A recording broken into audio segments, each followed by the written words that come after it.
By बताता है, मुझे माफ़ करें, ऐसा लगता है कि हमने आपको परेशानी पहुंचाई है। फिर बाई एक पेपर को फाड़ता है और बताता है, यह मेरा फ़ोन नंबर है, यदि कभी तुम्हारा मन बदले तो तुम मुझे संपर्क कर सकते हो। ली उस पेपर को ले लेता है और रैन अपने मन में सोचती, यह आदमी बहुत अजीब है, वह निश्चित रूप से उत्तर नहीं देगा। रैन अपने मन में सोचती है, हमें नीचे दृष्टि से देखना बंद करो कमीने। फिर वह लोग वहाँ से चले जाते हैं और कहते हैं फिर मिलेंगे। ली उनको जाते हुए देख रहा था। फिर वह अपने पेपर को लेते हुए बताता है, मुझे उम्मीद नहीं थी कि तियानरैन के लोग इतनी जल्दी मेरे फार्म को ढूंढ लेंगे। क्या ऐसा इसलिए क्योंकि वे मुझे ढूंढ रहे थे या यह केवल एक कोइंसिडेंट था? फिर ली अपनी इलेक्ट्रिक बट उनके गाड़ी का पीछा करने के लिए भेज देता है और अपने मन में सोचता है, हम जल्द ही मिलेंगे। हम लोग देखते हैं उसका इलेक्ट्रिक बर्ड उस गाड़ी को नजर रखे हुए होता है। फिर ली अंदर आ जाता है और अपने मन में सोचता है, अगले डिस्ट्रक्शन सीजन से पहले केवल 10 दिन बचे हैं, हमें जल्दी से खेती का उत्पादन सही करना होगा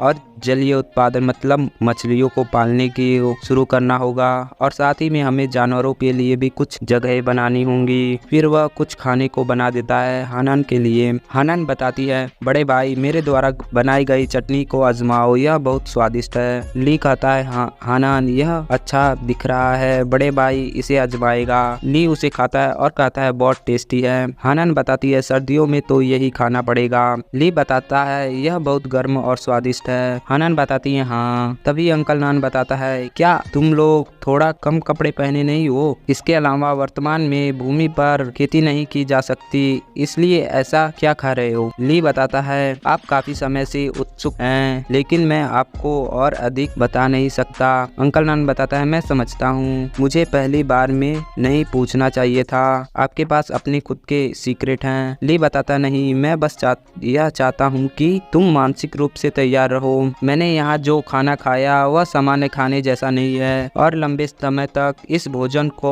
सेवन करने से शरीर में कुछ बदलाव आएंगे, जैसे ठंडी के खिलाफ शरीर में प्रतिरोधक शक्ति और शरीर थोड़ा मजबूत हो जाता है और इसमें कुछ असामान्य एबिलिटी भी विकसित हो सकती हैं। अंकल नान, मैं आपके बदलाव का इंतजार कर रहा हूँ। अंकल नान कहता है, मैं तो एक साधारण बूढ़ा आदमी हूँ, क्या यह एक साइंस फिक्शन मूवी जैसी नहीं लग रही? ली बजाता है, हाँ, यह विनाश का सीजन भी एक साइंस फिक्शन मूवी के सच होने जैसा ही है। ली बताता है, इसके अलावा यदि यह जैसी स्थिति है, सुपर ह्यूमन का होना कोई अजीब बात नहीं, बिल्कुल इस विनाश की तरह, और यह काफी अच्छा है, एक एवोल्यूशन। अंकल नान बताता है, बॉस ली, मुझे समझ में नहीं आ रहा है कि आप क्या बात कर रहे हैं। ली बताता है, बस अपना डिनर फिनिश करो। अंकल नान बताता है, वैसे क्या आज कोई आया था? ली बताता है, वे तियानरैन के लोग थे। अंकल नान इसे सुनकर थोड़ा गुस्से में आ जाते हैं और बताते हैं, ओ तो ऐसे बात है बॉस ली, यहाँ तक कि मेरे जैसा एक बेकार बूढ़ा आदमी भी क्या इस खेत का खाना खाकर मजबूत हो सकता है? ली बताता है, ऑफ कोर्स। अंकल नान बताता है, अच्छा ऐसा है तो। ली बताता है, तुम लोग जल्दी आराम करो, मुझे कुछ काम करने के लिए बाहर जाना है। ली फिर बाहर आ जाता है अपनी मोटर बाइक पे और बताता है, जल्दी से उन लोगों को खोजो। सिस्टम से आवाज आती है, तुम्हारा लक्ष्य हार्मिन विला में है। फिर हम लोग विला का सीन देखते हैं जिसमें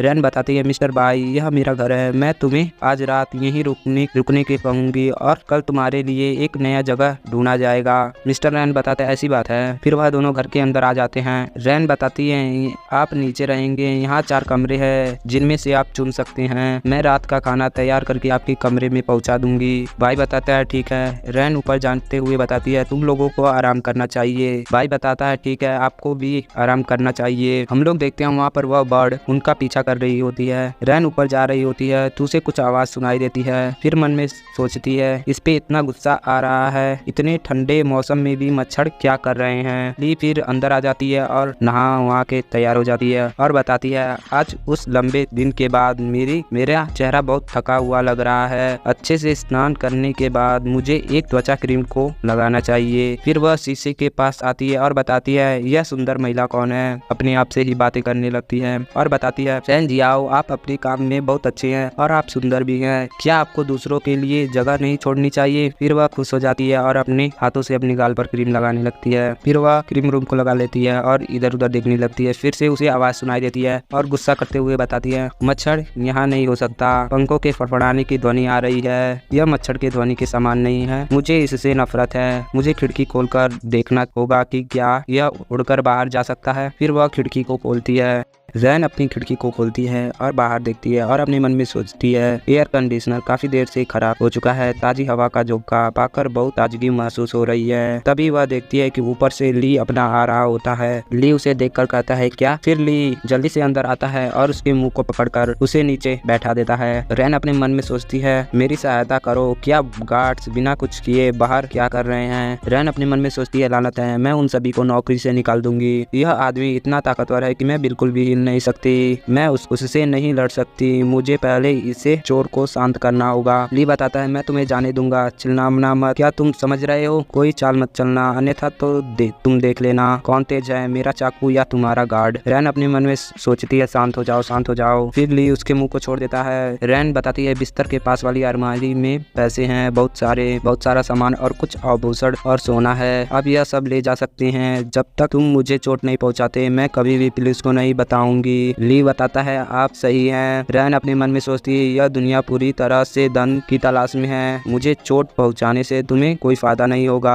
बस पैसा ले लो और जल्दी से चले जाओ, यह तुम्हारे लिए बहुत सारा भोजन के बदले पर्याप्त होगा। ली बताता, लेकिन दुर्भाग्य से मैं यहाँ आपका पैसा लूटने के लिए नहीं आया। रैन हैरान हो जाती है और कहती है, तुम नहीं, क्या तुम एक परवट हो? मुझे एड्स है, तुम मुझे छूने की कोशिश मत करना, नहीं तो तुमको भी एड्स हो जाएगी। ऐसी किसी चीज के बारे में सोचने का समय नहीं है। रैन काफी बातें कर रही होती है तो ली उसका मुंह बंद कर देता है और कहता, रुको, मुझे आपसे पूछना है कि क्या आप मिस्टर को मारने के लिए किसी को भेजा था जिसका नाम लियांग है, अन्यथा आपको हत्यारे को खोजने में इतना समय क्यों लग रहा है? रैन अपने मन में सोचती है, तो यह डकैती नहीं है। ली उसके मुंह को छोड़ देता है। रैन अपने मन में सोचती है, लियांग के सभी साथी मर चुके हैं, यह कहां से आ गया? रैन बताती है, तुम क्या लियांग के आदमी में से एक हो? Mister Liang. ली बताता है, मिस्टर लियांग ने मुझे पर बहुत बड़ा उपकार किया है, वह बेवजह मर गए, मैं उसका बदला लेना चाहता हूँ। मैंने सोचा है कि आप वर्तमान समय में मिस्टर के मौत के कारण की जांच कर रहे हैं, लियांग की मृत्यु, आपके पास जो भी जानकारी है वह मुझे दे दे, मैं देखना चाहता हूँ। रैन अपने मन में सोचती है, इसे पता चल गया कि वह यहाँ अपने किस कारण से आया।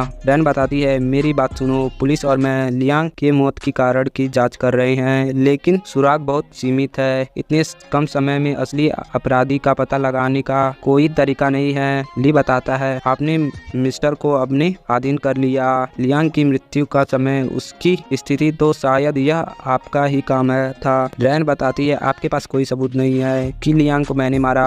लियांग ने दक्षिण हिस्से में बहुत सारे दुश्मन बना लिए, उनमें से कोई हो सकता है उसकी मौत बहुत क्रूअल थी, यह आवश्यक प्रतिशोध के लिए की गई हत्या रही होगी, मेरे मन में उसके प्रति कोई गहरी दुश्मनी नहीं थी, इसलिए मैंने उसे नहीं मारा। ली अपने मन में सोचता है, यह सही है, यह महिला इतनी भी मूर्ख नहीं है। ली बताता है, मैं विश्वास नहीं कर सकता कि तुम लोगों ने कोई कुछ नहीं किया। रैन बताती है, वास्तव में कोई सुराग नहीं है, उसने अपने पीछे के सारी सुरागों को निगरानी से नष्ट कर दिया गया है, मैं तो यह भी नहीं जानती कि मरने से पहले वह किसके साथ बातचीत कर रहा था, मुझे भी इस मामले में कठिनाई हो रही है। ली अपने मन में सोचता है, ऐसा लगता है कि लियांग अपने लिए सब कुछ हासिल करना चाहता था और अपने पीछे कोई सुराग भी नहीं छोड़ना चाहता था। रैन बताती है, अब क्या तुम मुझे जाने दोगे? दरवाजे पर से आवाज आती है, मिस रैन, क्या चल रहा है, दरवाजा खोलो। ली मिस रैन के गले पर मारकर उसे बेहोश कर देता है। तभी हम लोग दरवाजे का बाहर देखते हैं, एक सर्वेंट बताती है, अलार्म सिस्टम बंद हो गया है, कुछ तो हो रहा है, मिस्टर ली दरवाजे को तोड़ दो। यह पर्सन इस दरवाजे को तोड़ देता है और अंदर आ जाता है। सर्वेंट कहती है, मिस रैन। फिर वह मिस रैन के पास जाती है और कहती है, मिस रैन, तुम्हारे साथ क्या गलत हो रहा है? तभी गार्ड्स खिड़की के पास जाता है और कहता है, डैम इट, उसे भागने मत देना। ली नीचे उतरता है और कहता है, वह इंसान सचमुच में मॉन्स्टर है, उसे दरवाजा तोड़ दिया,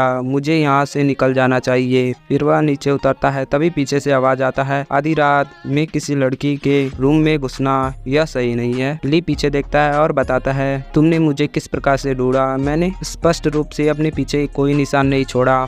बाई बताता है, जब तुमने खिड़की पर कदम रखी तो मुझे आवाज सुनाई दी, इससे मुझे पता चल गया, तो मैंने अपने गार्ड को दरवाजे दरवाजे को खोलने के लिए कहा। यदि तुम हमारे साथ आमने सामने लड़ाई नहीं करते तो तुम निश्चित रूप से खिड़की से बाहर कूद जाओगे और वहाँ से भाग जाओगे, इसलिए मैं यहाँ पर आ गया। ली सोचता है वह आदमी बहुत स्मार्ट है, लेकिन क्या वह मेरे जितना पावरफुल है? फिर ली उस पर अटैक करने के लिए आगे बढ़ता है और उसे एक पंच मारता है। सामने से बाई अपने घुटनों से उसके पंच पर मारता है और वहाँ पर काफी जोरदार ब्लास्ट दिखाया जाता है। ली भी हैरान हो जाता है। ली उसे पंच मारता है और उससे थोड़ा दूर उछल जाता है। हम लोग देखते हैं बाई बता रहा होता तुम्हारा पंच काफी पावरफुल है, तुम्हारा पंच 700 kg का था और क्या तुम एक मार्शल आर्टिस्ट हो? लेकिन मैंने तुम्हें किसी भी टेक्निक को यूज करते हुए नहीं देखा। मैं अब बहुत उलझन में हूँ, क्या तुम मुझे उत्तर दे सकते हो? नहीं तो तुम आज रात कहीं भी नहीं जा सकते। और यहीं पर ये एपिसोड खत्म कर लेते हैं। नेक्स्ट एपिसोड के लिए कमेंट करो।